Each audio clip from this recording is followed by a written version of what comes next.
में दिखता है, और रजोगुण है वो बात के रूप में दिखता है, सत्वगुण कप के रूप में दिखता है।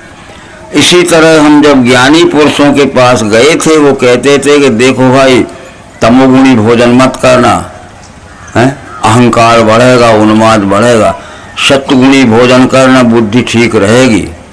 तो ये खाने की चीज में लिखा है सब कि खाद्य पदार्थों में जो सतरजतम 3 गुण रहते वे कारण रूप में रहते, अति सूक्ष्म रूप में रहे। खाया हमने तो हमारे शरीर के गुण की घर्षण लगी तो वो कब्बात पित्त बन गए, और फिर उनका स्थूल स्वरूप मन बुद्धि अहंकार बन गया। तो अहंकार है तमोगुण, मन है रजोगुण और बुद्धि है सत्वगुण। जैसा खावे अन्न वैसा हो।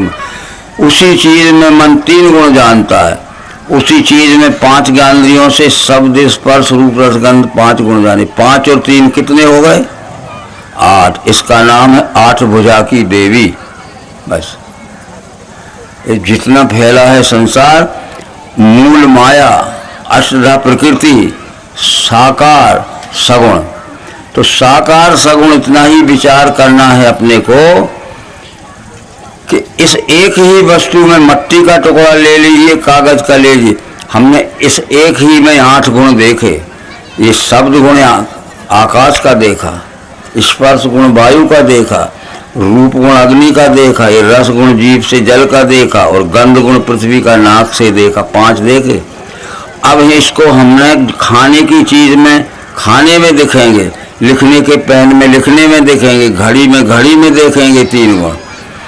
फिर इसको जब हमने पीस कर घी के साथ मिलाया और घी शक्कर खाया तो हमारी जीभ को बहुत अच्छा लगा, और जब अंदर गया और मन से संग हुआ तो मन को बहुत अच्छा लगा। जिस किसी भी वस्तु का संग करने से हमारे बाहरी इंद्रियों के उपयोग में अच्छा लगता है, और भीतर जो मन बैठा है इंद्रियों के, उनको भी खुशी होती, इसलिए उसे सत्व गुण कहते हैं। इसी को हमने पानी के साथ घोल के शरबत बना के पिया। जब हमें प्यास लगती है हम शरबत पीते हैं, 1-2 गिलास शरबत पीने पे प्यास नहीं मिटी, हम 4-5 गिलास पी लेते हैं। तो जीव के स्वाद में 1-2 गिलास पियो, चाहे 4-5 गिलास पियो, तो मीठा शक्कर घुरा पानी अच्छा लगे। पर अंदर गया तो चिकित्सा विज्ञान की दृष्टि से पानी का गुण शरद होता है, शीतल होता है, ठंडा होता है, और निरे शक्कर का, सूखी शक्कर का गुण खुश्क, उष्ण और रूखा होता है। तो हमारे अंदर जो जठराग्नि जल रही है, भोजन पचाने की आगी, उसकी जब उष्णता लगी तो ठंडा पानी भाप बन के हमारी खोपड़ी में चल गया और नाक से बहने लगा, और बची सूखी शक्कर, तो हमें चक्कर आने, सिर में दर्द हो गया, हाथ पांव में दर्द हो गया, फूट गया। तो जिस किसी भी वस्तु का संग करने से इंद्रियों के उपयोग में अच्छा लगता है, जीव के स्वाद में अच्छा लगा, और मन पे आया परिणाम बुरा, अच्छा बुरा मिलवा, ये रजोगुण। और अब सूखा डल्ला चबाइए, खाने की चीज है, तो खाने में भी हमारे आएंगे, मुलायम मसूले उखड़ जाएंगे, और फिर सूखी शक्कर गई पेट में, तो जो कुछ गीले रहता है हमारी हथड़ियों में, नसों में, वो भी सोख लिया, और फिर गर्मी बढ़ी, मुंह सूखने लगा, सिर में चक्कर आने लगे। तो इसको सूखा खाने से तमोगुण होगा, पानी के साथ घोले से पीले रजोगुण होगा, तो घी के साथ खाने से। तो ये तो खाने की चीज है, ये पेन खाने का नहीं है। हम बाजार से पेन लाए हैं तो ये नाक से सूंघ के तो नहीं लाए, जीभ से चख के तो नहीं लाए, कि कान से ये सब बजा के तो नहीं लाए। इसमें लिखने का गुण है। कितना ही नया पेन हो और हमने लिखना शुरू किया, उसने लिखने का काम नहीं दिया, तो पेन बुरा है कि अच्छा है? और हमने लिखना शुरू किया और लाइन खींची, कागज पे आधी लाइन खींची स्याही की, और आधी पे दोबारा खींचना पड़ी, रुक रुक के चलता है, कुछ अच्छा है कुछ बुरा है। और फिर हमने लिखना शुरू किया, बिना रुके चलने लगा। 3 गुण हो गए। इस पेन में हो, घड़ी में हो, सब में ऐसी दिखेगा। तो ये 3 गुण देते, ये 3 गुण ही इस तरह जाने जाते हैं। बुरा गुण यानी तमोगुण, अच्छा गुण यानी सत्वगुण, कुछ अच्छा बुरा यानी रजोगुण। 5 और 3 इस तरह खाने की चीज में खाने में दिखेंगे, लिखने के पेन में लिखने में दिखेंगे, चलने की घड़ी में दिखेंगे, हमारे स्कूटर में दिखेंगे। तो इस तरह से अभी नई गाड़ी ली है आपने सुजुकी, और सेल्फ स्टार्टर भी है। आना था तो 10 मिनट के बजाय 8 मिनट में आ गई, कितनी अच्छी गाड़ी। और यहाँ से जब जाने लगे दोपहरी में और आपने उसको स्टार्ट की, स्टार्ट होता ही नहीं है दोपहरी में, तहस नहस हो गए पसी, तो वो नई भी बुरी लगने लगेगी। और पुरानी है और शीघ्र चल गई तो पुरानी भी अच्छी लगने। वो चलने के गुण से गाड़ी, टाइम के गुण से घड़ी, बोलने के गुण से माइक, लिखने के गुण से पेन अच्छा चलता है सत्वगुण, रुक रुक के चलता है रजोगुण, चलता ही नहीं है, स्याही कागज फट जाता है लिखने में तो तमोगुण। मैं भी आपसे अच्छा बोलता हूँ सत्वगुण है, कुछ अच्छा बुरा बोलता हूँ रजोगुण, और बुरा ही बोलता हूँ तमोगुण। अलग अलग वस्तुओं में हमारे मन को त्रिगुणात्मक अनुभूति आती है। ये 3 गुण और 5 तत्व मिलके ही उसका नाम है अष्टधा प्रकृति। एक ही में 8 हैं तो 8 मिलके एक ही है। सगुण इसलिए कहा कि सब गुण इस एक ही में है। सगुण सब गुण इस एक ही में देखे तो एक ही में सब गुण है, तो सब गुणों में भी एक ही है, एक गुण भी अलग नहीं निकल।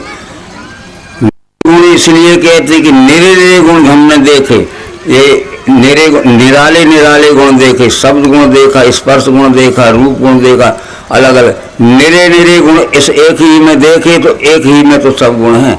इसलिए हमारे शरीर में सब अंग हैं, तो मेरे शरीर में सब अंग हैं, तो अंग में ही तो सारे शरीर हैं।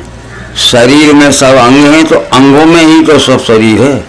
इसलिए अनेक भाव सृष्टि के देखे एक ही रूप में, उसी से विश्व है जाने ब्रह्म संपन्न। ये विश्व ही जो 8 अंग दिखाए गए हैं उसको अष्टधा प्रकृति मूल माया परमात्मा का 8 गुणों के से सगुण स्वरूप है। परंतु झगड़ा यहाँ ये हो गया कि मन इंद्रियों से देखा तो 5 दिखते हैं, और इंद्रियों से देखा तो 5 दिखते हैं, मन से देखा तो 3 दिखते हैं। 7वां साधन अपने पास बुद्धि आई तो उसी में तो 5 देखे, उसी में 3 देखे।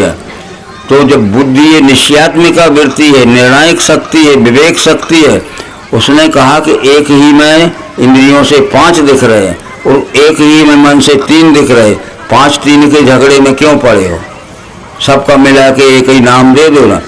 कोई भी चीज में हमने इस एक ही में 5 इंद्रियों से शब्द स्पर्श गंध 5 तत्व देखे।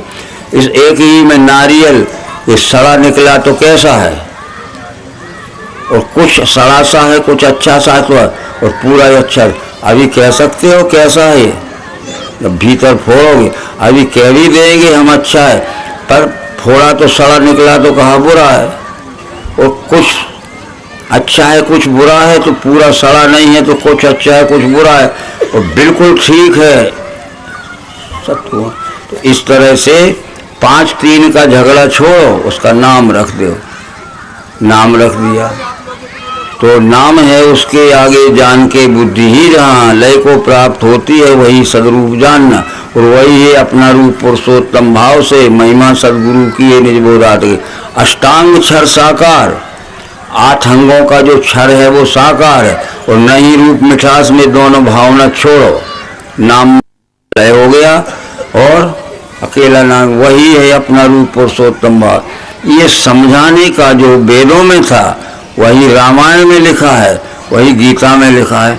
अब रामायण पढ़ने वालों को पता नहीं है, श्रद्धा बिना धर्म नहीं होई, मई बिन गंध न पावे कोई। जब तक हमारे अंतःकरण में सात्विक श्रद्धा ना होगी, समझने की बुद्धि ना होगी, तब तक ज्ञान समझ में नहीं आ सकता। जैसे मही बिन गंध न पावे कोई, पृथ्वी के बिना गंध किसी को नहीं, कहीं नहीं मिल सकती। पृथ्वी के बिना गंध किसी को कहीं नहीं मिल सकती। जब पृथ्वी तो है गए जब उसमें गंध मिलेगी।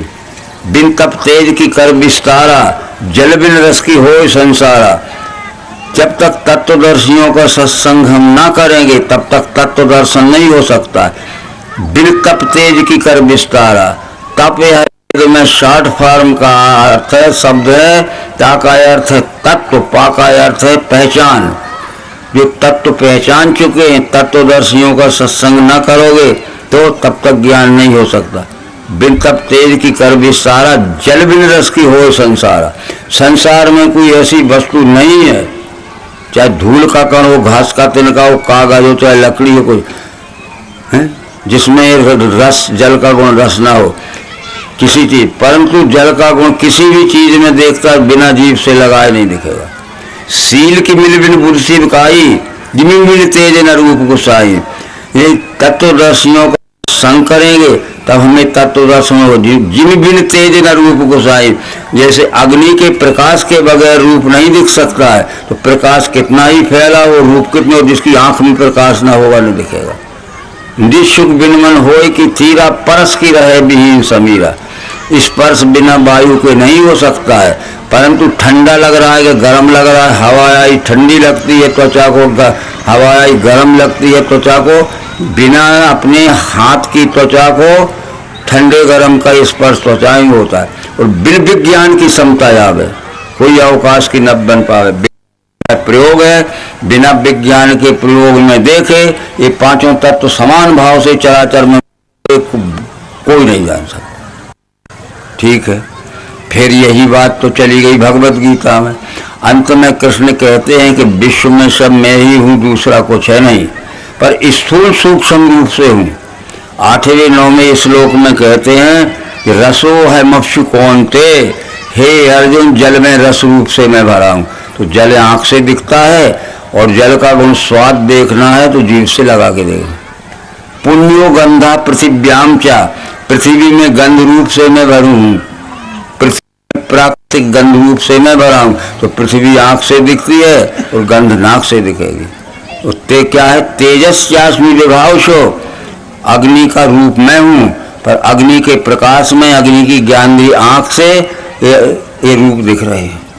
ठीक है, ये वेद में चले जाइए, भूमि गंधो भूत्वा नासिके प्राप्त, ये पृथ्वी के नाक में समा गई है।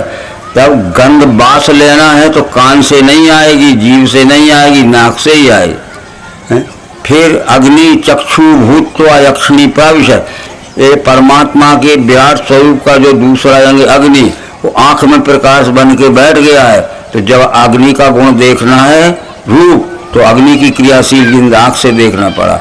फिर व्योम शब्द भूत्वा श्रोत्रे प्राप्त, आकाश शब्द बन के कान में बैठा है। कोई को शब्द सुनना है तो कान ही से सुनना पड़ेगा।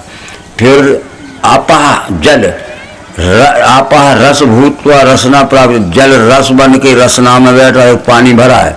तो जल का गुण रस जानना तो जीभ से जानना पड़ेगा। जो वेद में लिखा है, जो गीता में लिखा है, वो रामायण में लिखा, वो भागवत में भी लिखा। अब हमें 5 तत्व मिलके 8 अंग होते, उसको कहते अष्टधा प्रकृति साकार स्वरूप। ये सब रामायण में गीता में लिखा होगा। गीता में संस्कृत है, वेद में संस्कृत है, हमें सरल ग्रंथ रामायण पढ़ने में आता है।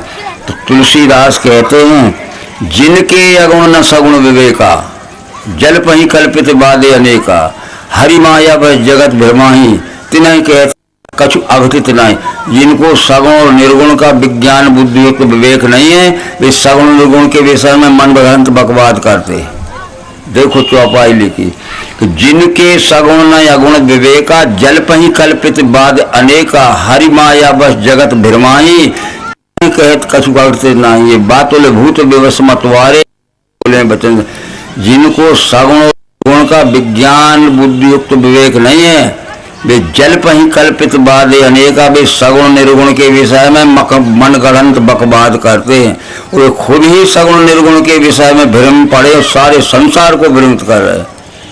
बातुल भूत व्यवस मतवारे, उनकी हालत सन्निपात ग्रस्त रोगियों जैसी होती है। संत बकते हैं और वो समझते अच्छे, ये नहीं बोले वचन समारे, कहीं ते वेद असम्मत वाणी, सूझे जिन्हें लाभ नहीं हानि। इस सगुण निर्गुण के विषय में वे वेद विरुद्ध अपना मन बोलते रहते हैं। जब वेद का नाम लिया तो वेद में निर्णय होना चाहिए। ऋग्वेद के पहले खंड में लिखा है कि जिसे तुम साकार कहते खुली आंखों से देखो, यति आकार सह वर्तमानम तत्साकार, आकार के सहित आदि अंत मध्य रह दिख रहा है, यही तो तुम्हारा साकार। यति आकार सह वर्तमानम तत्साकारम, आकार के सहित तो 24 घंटे वर्तमान दिखता रहता है, जिसका आदि अंत में यही तो है साकार। और जहाँ आकार होगा यत गुणेश वर्तमानम तो सब, जहाँ आकार होगा वहाँ 8 गुण होंगे। साकार को आकार सहित होने से कहा, और आकार में 8 गुण होते इसलिए उसी को सगुण कहा। ये सारी बातें इस तरह समझना पड़ेगी, और जब इस तरह विश्व रूप की पहचान हो जाएगी तब हम अनन्य भक्त हो सकते। कितने प्रकार से समझाया जाए, निष्कर्ष आज यह हम कहना चाहते हैं कि बड़े बड़े लोग चक्कर में पड़े रहे। हनुमान की बात हम पढ़ते हैं, हनुमान ने अपनी जीवन विभीषण को सुनाई थी लंका में कि मैं अज्ञानी था, मैं उपद्रवी था, मुझे ना मेरा नाम सुन के डरते थे लोग। क्या कहा था? विभीषण को सुनाई थी, कहु परम मैं कवन कुलीना, कपि चंचल विधिहीना। हे मित्र विभीषण, कहिए मैं भी कौन ऊंचे कुल जाति का हूँ, रामायण में लिखा है। कपि चंचल सभी विधिहीना, हम वन में रहने वाले बनचर थे, सभी विधिहीना, सब प्रकार से नीच थे, ये लिखा है रामायण। प्रात ले जो नाम हमारा तादिन ताही न मिले यार। अगर सवेरे हमारा कोई नाम ले देता था कि हनुमान को घूमते देखा यहाँ, इतने डरते थे कि घर में खाना पीना भी नहीं होता, भूखे बैठे रहते थे। हमारा नाम सुनते ही प्रात ले जो नाम हमारा तादिन ताही न मिले यार। क्यों न मिले यार? जब हनुमान का नाम ले डरते थे लोग कि हमने इस परिसर में हनुमान को घूमते देख, तो इतने डरते थे कि निकलेंगे तो पटक पटक मारेगा, तो घर में खाना पीना भी नहीं रहेगा, भूखे बैठ। अस्मय अधम सखा मोहू पर रघुवीर, मित्र विभीषण में अधम था, पापी था, पर राम ने जब मेरे ऊपर कृपा कर दी, मोहू पर रघुवीर कीनी कृपा जान जन भरे बिलोचे। क्या कृपा कर दी, क्या कृपा कर दी? पढ़ते हम रामायण, कृपा क्या की? हनुमान सुग्रीव के साथ बाली के डर से ऋषिमुख पहाड़ की गुफा में छुप के रहता था, परंतु जब सुग्रीव ने देखा कि हमारे पहाड़ की तरफ 2 जवान बलवान व्यक्ति आ रहे, हनुमान जी से कहा कि जाओ देखो, उनका भेद लो। यदि बाली ने उनको भेजा है तो दूर कर देना, ये पहाड़ छोड़ के भागना पड़ेगा। पठवा बाली होए मन मैला, भागो तुरंत तजो, ऐसे दूर से इशारा कर देना कहाँ भागना है। हनुमान राम ने ज्ञान दिया, एक ही बार में पट गया हनुमान को। किष्किंधा कांड के 3 दोहे में लिखा है, राम कहते हैं सो अनन्य जाके यश मति न टरे हनुमंत, और मैं सेवक सचराचर रूप स्वामी होगा। हे हनुमान, अनन्य भक्तों से कहते हैं, अगर हमारे में से कोई विश्व रूप परमात्मा का अनन्य भक्त बनना चाहता है, सो अनन्य जाके यश मति न टरे हनुमंत, अनन्य भक्त उसे कहते हैं जिसकी मति या बुद्धि में यह ज्ञान पक्का बैठ जाए, अटल बैठ जाए कि मैं सेवक सचराचर रूप स्वामी, मैं सेवक हूँ, जितना जल चेतन और चराचर सृष्टि के रूप में दिखता यही हमारा स्वामी परमात्मा है। सो अनन्य जाके यश मति न टरे हनुमंत, और मैं सेवक सचराचर रूप स्वामी भगवंत। अनन्य जिसकी मति यानी बुद्धि में यह ज्ञान पक्का अटल बैठ जाए कि मैं सेवक हूँ, जितना जड़ चेतन चराचर सृष्टि के रूप में सारा जगत दिख रहा है यही हमारा स्वामी परमात्मा। और जगत झूठा है, और राम कहते इस जगत में परमात्मा देखो। हनुमान का तुरंत बदल गया, और हनुमान को साधु उपाधि लगी। ये ज्ञान बगैर दिव्य दृष्टि के नहीं हो सकता।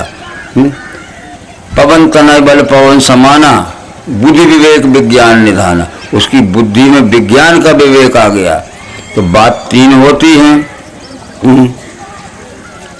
हमारे शरीर को करना है जल से साफ, मन को करना है ज्ञान से साफ, और बुद्धि को करना है विज्ञान से साफ। तन की शुद्धि के लिए है जैसे स्नान, चाहे नल का पानी हो चाहे गंगा जी का हो, और कोई फायदा नहीं देगा। तन की शुद्धि के लिए है जैसे स्नान, और मन की शुद्धि के लिए है वैसे ही ज्ञान, और बुद्धि शुद्धि के लिए है वैसे विज्ञान। विज्ञान से बुद्धि शुद्ध होती है, और विज्ञान नाम दिव्य दृष्टि का।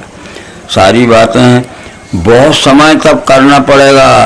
तो कृष्ण जी कहते हैं कि 1000 जन्म के बाद जीव को पता चलेगा। क्या कहा है?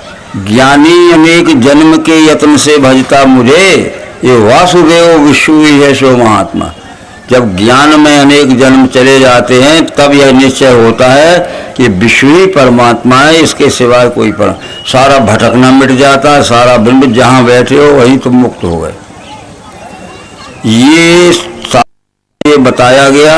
अब इसके किताब होते हैं, किताब जरूर ले लीजिए, नहीं तो बात वही आएगी, एक रास्ता में ही जाके भूल जाओगे। घर में भी तो देखना पड़ेगा, रोज भी तो मनन करना पड़ेगा। बिना अभ्यास किए, अभ्यास से ज्ञान श्रेष्ठ, ज्ञान से ध्यान है बड़ा, ध्यान से कर्म फल त्याग। अभ्यास की जरूरत क्यों है कि ज्ञान पक्का हो जाएगा, और पक्का ज्ञान हो गया तो भूलना ही छूट गया, जान लिया कि विश्व ही परमात्मा। इस तरह के विचार समझाए गए हैं और इसमें बहुत सी बातें आप घर में पढ़ लेना, चाहे शंकर जी कहें चाहे रामचंद्र जी कहें, उनने यही बात बताई है।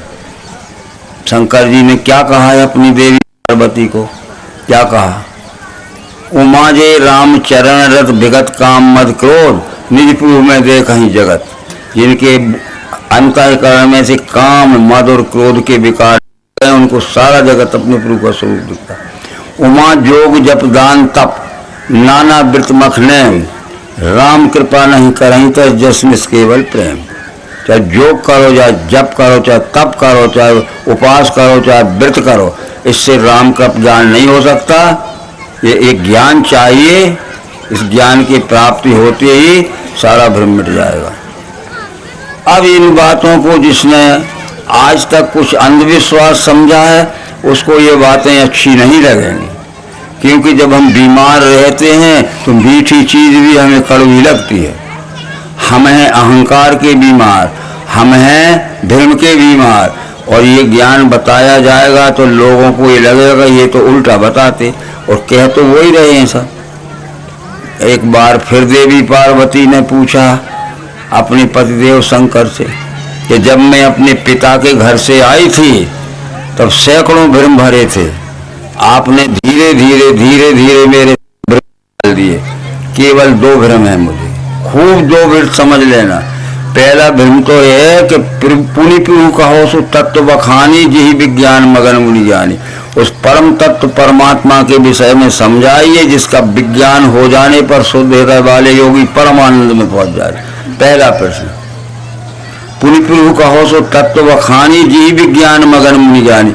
उस परम तत्व परमात्मा के विषय में समझाइए जिसका विज्ञान हो जाने पर शुद्ध हृदय वाले योगी परम आनंद में पहुंच जाए। फिर भक्ति ज्ञान विज्ञान विरागा पुन सब वर्णों सहित विवाह। फिर उसकी भक्ति ज्ञान विज्ञान वैराग के सहित कैसे की जाती है मुझे फोड़ फोड़ के समझा दो। तो कह दिया शंकर जी ने, क्या कह दिया?